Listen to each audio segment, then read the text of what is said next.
নমস্কার বন্ধুরা, ঐশীস কিচেনে সবাইকে জানাই স্বাগত।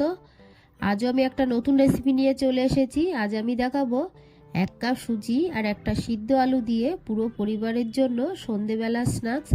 দেখুন, এখানে আমি 2 কাপ জল নিয়েছি আর দিয়ে দিলাম হাফ চামচ লবণ, দিয়ে দিলাম ধনেপাতা কুচি। এবার এটাকে আমি 1 মিনিট ফুটিয়ে নেব। একটু নেড়ে দেব।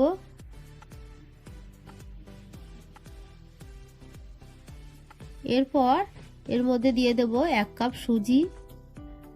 1 কাপ সুজির জন্য 2 কাপ জল দিয়েছি। গ্যাসের ফ্লেমটাকে এই সময় লো করে দেব, দিয়ে সুজিটাকে সঙ্গে সঙ্গে ভালো করে মিশিয়ে নেব, না হলে সুজিটা সঙ্গে সঙ্গে জলটা টেনে যাবে, ভালো করে মিশবে না। দেখুন, খুব সুন্দর করে সুজিটাকে আমি মিশিয়ে নিলাম। এরপর এইভাবে নাড়তে থাকবো। গ্যাসের ফ্লেমটাকে এই সময় হাই করে দেব, দিয়ে এটাকে ভালো করে নেড়ে শুকনো করে নেব। দেখুন, একটা ডোয়ের মতো করে নিলাম, তবে এটা একটু পাতলা আছে। এটা নামিয়ে রাখার পরে শুকনো হয়ে যাবে। যখনই দেখবেন কড়ার গায়ে লেগে যাচ্ছে তখনই বুঝবেন এটা হয়ে গেছে। ডোটা আমার রেডি হয়ে গেছে। এবার এটাকে নামিয়ে ঠান্ডা করে নেব।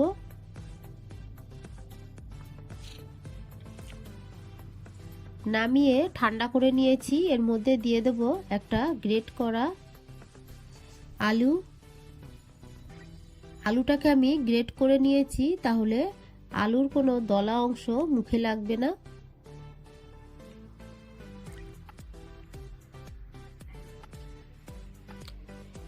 এরপর এর মধ্যে আমি এবার দেব 1 টিস্পুন লেবুর রস, দিয়ে দেব 1 টিস্পুন বেসন,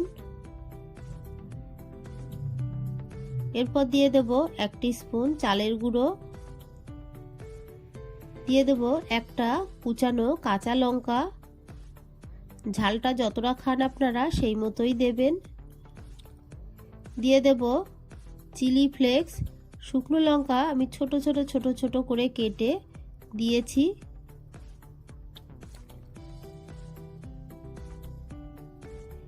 এরপর এর মধ্যে দিয়ে দেব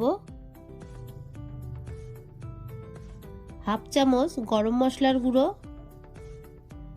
দিয়ে দেব হাফ চামচ ভাজা জিরের গুঁড়ো।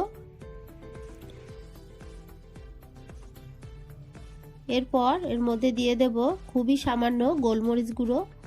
যেহেতু 2 রকমের ঝাল এর মধ্যে দিয়েছি, তাই গোলমরিচ গুঁড়োটা কমই দিলাম।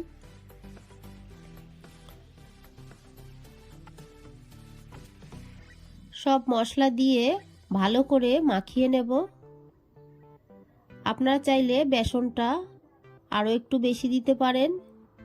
এই বেসন চালের গুঁড়ো দিলে এই চপটা স্বাদটা বেশি ভালো লাগবে। সুজিটা ঠান্ডা হয়ে গেছে, তাই ভালো করে চটকিয়ে মাখিয়ে নেব।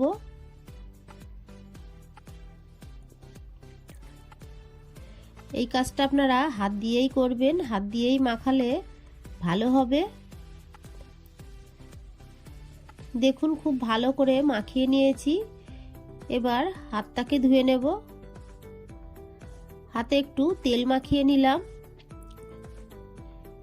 এরপর এখান থেকে ছোট ছোট একটা দলা অংশ নিয়ে নেব। আপনারা আপনাদের পছন্দ মতো ছোট বড় যে কোনো সাইজেরই বানাতে পারেন। আমি এখানে গোল করে চ্যাপ্টা করে দিলাম। আপনারা লম্বাটে করেও করতে পারেন বা চৌকো করেও করতে পারেন। আপনাদের যেমনই পছন্দ তেমন শেপ দিতে পারেন।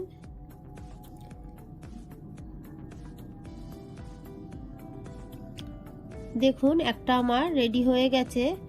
আমি আরও একটা বানাচ্ছি। এই চালের গুঁড়োটা দেওয়ার জন্য বাইরেটা কিন্তু শক্ত হবে আর ভেতরটা খেতে দারুণ লাগবে। দেখুন, গোল করে দিয়ে চ্যাপ্টা করে দিলেই রেডি। এইভাবে সবগুলো বানিয়ে নেব। আমি প্যানে সাদা তেল দিয়ে তেলটাকে গরম করে নিয়েছি। এরপর একটা একটা করে বানিয়ে এর মধ্যে দিয়ে দেব। গ্যাসের ফ্লেমটাকে হাই করে রেখেছি। হাই করেই ভাজতে হবে, লো ফ্লেমে ভাজবেন না।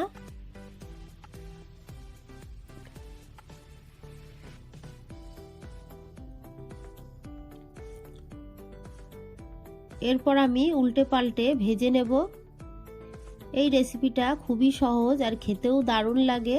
সন্ধেবেলা চটজলদি কিছু খেতে ইচ্ছা করলে এটা বানিয়ে খেতে পারেন, চা কফির সঙ্গে জমে যাবে।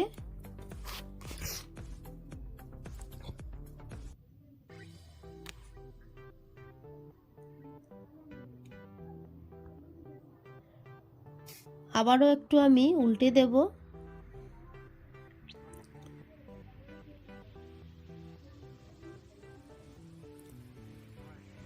দেখুন এগুলোকে আমি ভেজে নিয়েছি। দু পিঠই খুব সুন্দর করে ভেজে নিয়েছি, কালারটা দেখেই তো বুঝতে পাচ্ছেন। এরপর তুলে নেব।